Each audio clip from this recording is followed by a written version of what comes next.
Welcome to another episode of Get Started Investing, a podcast where we attempt to answer some of the most common money and investing questions from our community. Now, if you are joining us for the first time, a massive welcome. We do strongly recommend that you scroll up and start at episode 1.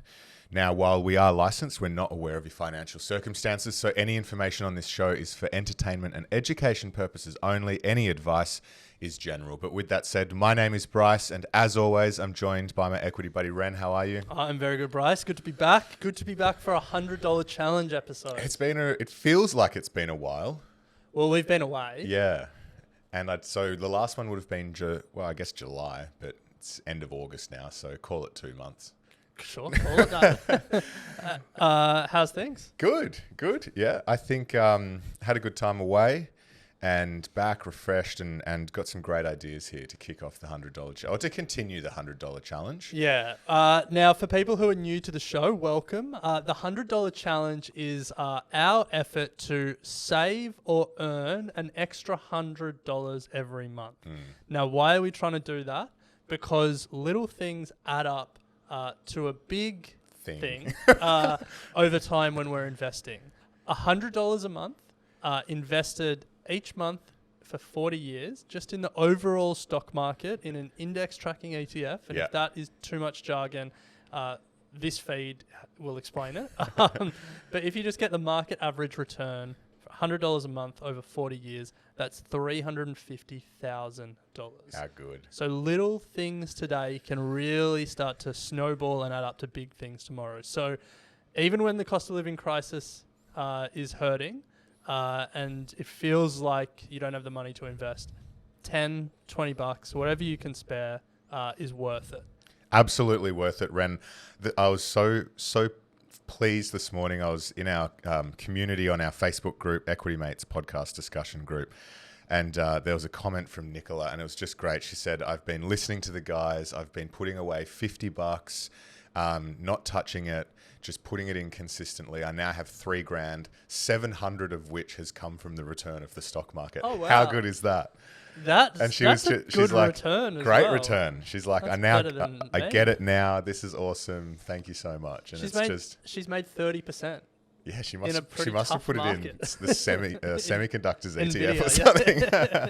But good one, Nicola. And I think that's the point of this. It's just consistently putting whatever amount you can away over a long period of time. Now, Bryce, the great thing about the $100 challenge is the Equity Mates community is getting behind it. Yeah. And we're seeing a lot of suggestions and I guess a lot of things that people are doing to save or earn a bit of extra cash in their own lives. We've been getting some emails and some voice notes, and here are some of the ways that the Equity Mates community are getting involved in the $100 challenge. Thanks for ringing Equity Mates. Visit equitymates.com/contact us and leave a voice message telling us how you've taken part in the $100 challenge this month.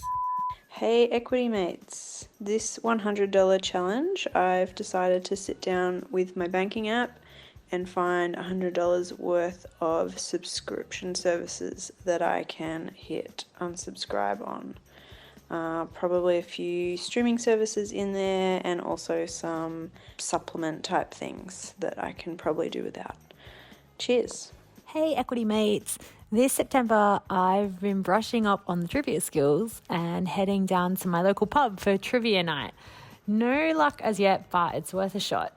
For the $100 challenge, I've just cut down completely on unnecessary groceries and the just in case buys. Thanks guys, love the pod. Hey Bryce and Ren, to make up my $100 challenge, I've been taking a packed lunch to work over buying lunch daily. Thanks guys, love the show.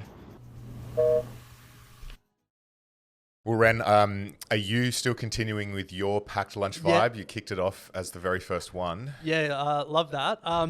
So we're jumping ahead to what I want to do this month. But coming back from a few weeks away, I was certainly still in holiday mode with some of my spending habits. But pleased to say... What does that mean? I'll get to it. Okay. But pleased to say this week I've started to, go back to some good habits. Yeah. And one of them is every day this week I've brought my own packed lunch. Nice. And that long may it continue. Great. I actually took some inspo from you regarding overseas. Probably not the first time you've done that. Actually, the very first time. I don't know if you did it when you went over, but the eSIM. Yeah. Yeah. So well, let's talk about that. Let's frame this. Okay. The last $100 challenge episode, we were preparing to go overseas, and so we both bought travel themed $100 challenge commitments, things to do. I don't know what we're calling them. And so I introduced this eSIM. Yeah. And spoke about how that's how I'm going to be saving money, not using my data roaming and the $10 a day that Telstra would charge, but instead turning my data off and then buying an eSIM. If you haven't heard of an eSIM before and you are traveling, they're pretty epic. You basically just buy a data pack for whatever country you're in or whatever region you're in. So I went to Europe, so I could just buy one for Europe. And it was so cheap. And I did it. It was great. Yeah. So I didn't start the trip with an eSIM, but quickly realized how much we're going to need Google Maps because we were just driving for almost, like we had a car for 35 days. Yeah. And 35 days at $10 a day, you're looking at a $350 phone bill. Yeah. So I quickly moved to the eSIM, and I think it was 25 or $30 for 10 gig or something, which is more than enough with Wi-Fi. So it was, an absolute game changer. It was so good. Yeah, saved me well over $300. Yeah. It was great. So what was your... Yeah, so mine was that we were going to go to the Kirribilli markets and sell Ham's clothes. Oh, yeah, yours wasn't travel themed. No, it wasn't. But we genuinely did look into... I hope people are listening there. Bryce didn't say he was going to sell his own clothes. His $100 challenge, the way he was going to make $100 was to sell his wife's clothes. $100 is $100. But the weekend that was available was the weekend before we flew out, and it was just a little bit too much hassle. So safe to say, yet again, didn't get that done. If anyone would like to buy some of Ham's clothes, DM Bryce. True. Yeah, she'd actually love that. So we'll try and get that by the end of the year, Ren. We'll see how we go. But before we get into what we're going to do, there are a few that have come through from the community as well. We've got Rosalie, who said that she's been going through her budget and making sure that she said she's been going through her budget and making some changes to some of the regular deductions that are coming out. So she's saved on her phone bill to the tune of $5 a month. She's gotten rid of 2 extra Prime channels, saving $18 a month. And she's downgraded her KO to 1 screen and saved another $5 a month. But her big win was changing gas suppliers, which in an environment at the moment where electricity and gas prices are going up, she's looking to save around $1,500 a year, which is pretty epic. So that's over $100 a month in savings. So nice work, Rosalie. I think the point here, Ren, is small changes throughout your budget can really add up over a 12-month period. So good work there. And then we have one that's come in from we've got another one that's come in from Ryan. He said, as well as a little side hustle in event management, he's returning cans and bottles for 10-cent refund. He regularly gets between $10 to $25 a month, which is enough to pay for his streaming subscriptions. Every cent counts. If you have something that you're doing to save money, send us a note at contact@equitymates.com, and we'd love to hear from you. Yeah, well, Bryce, let's take a quick break, and then on the other side, let's talk about what we're going to do for this month to try and either save or earn an extra $100. All right, well, we're back, and we are talking $100 challenge. This is our ongoing challenge to save or earn a little bit more money, because $100 a month invested at the market average return over 40 years is $350,000. Doesn't get any better. Little things today can really snowball and compound over time, and that's what we're doing here. We're doing little things. I know what you're about to talk about, Bryce, so maybe not so little things. Well, the concept applies. To try and earn or save some more money so we can put more in our investment accounts and we can grow our wealth over time. Now, we're back from holidays and we're back in our sort of saving and investing mindset. Now, I think I should probably go first here, because I think mine's going to be a little simpler than yours. Well, I do have one that I think is relevant around the Great, utilities. you go. Okay. Yeah. So on the 1st of July this year, what they call the default market offer, or DMO, in New South Wales for residential and small business electricity customers, so anyone who signed up to an electricity plan. So basically, the electricity price. Your electricity price, the default offer is now going to be increased by 20%. So immediately you're getting a 20% increase on your electricity price. Boom.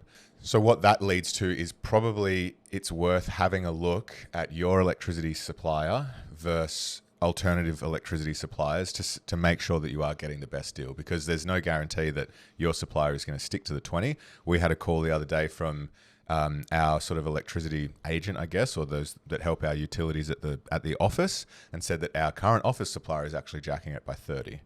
So, and he said we can get you something that is much closer to the 20%. So I think it's worth doing your due diligence here, spending some time after work or on the weekend and just checking that your current offer is as close to that 20% increase as possible. Yeah, I love that. So that's what I'm going to do. Hold on. Yeah, I love that. I don't own a house, so this doesn't apply to me. Neither do you, but I think it still applies because no. Sorry.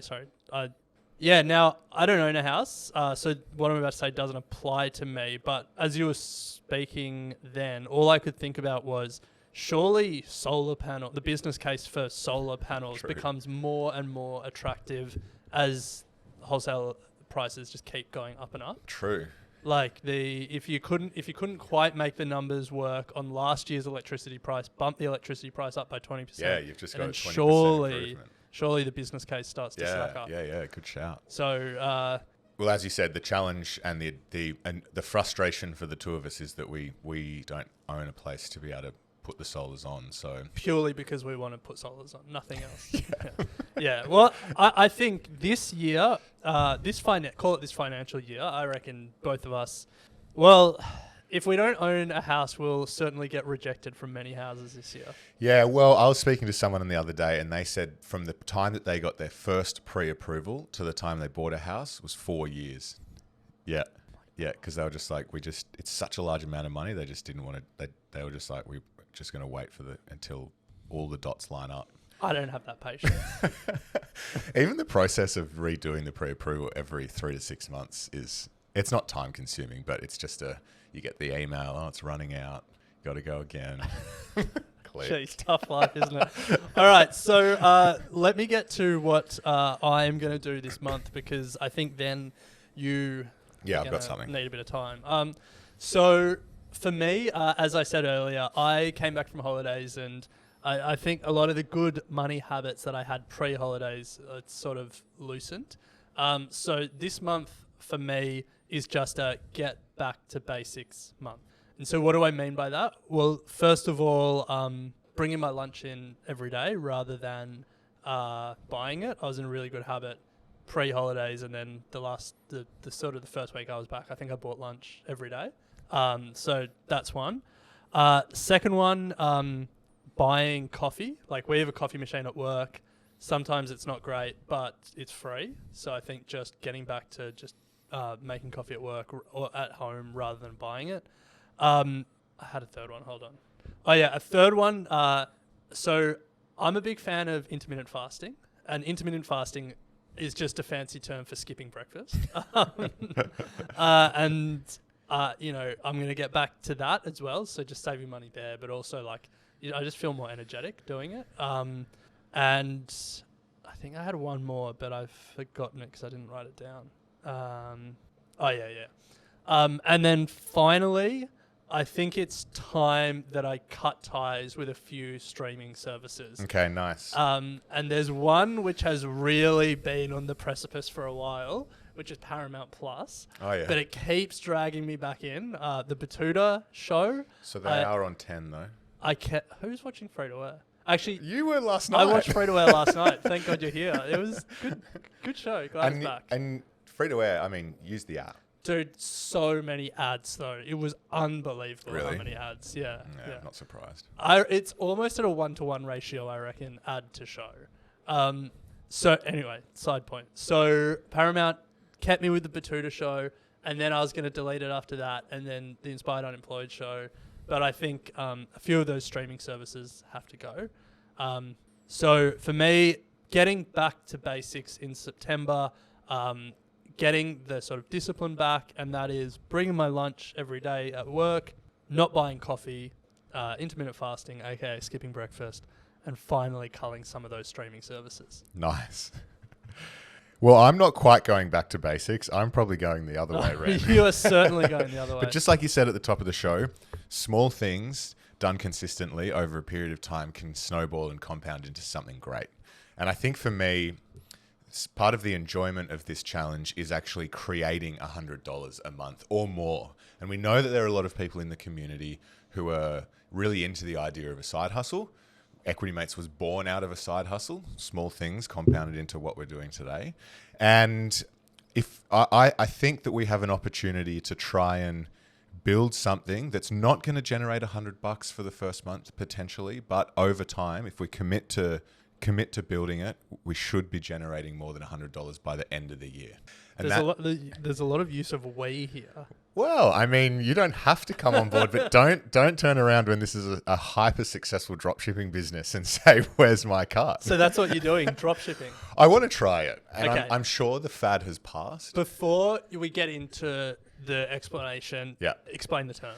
So dropshipping is a concept where you create an e-commerce store online selling products, but you don't have to take any of the product inventory or control any of it yourself. Essentially, you find a supplier who creates and warehouses that product, and then when someone puts in an order, they then ship it to your customer. So you don't have to buy inventory up front. You don't have to put boxes of it in your house. You don't have to go to Australia Post to send it out.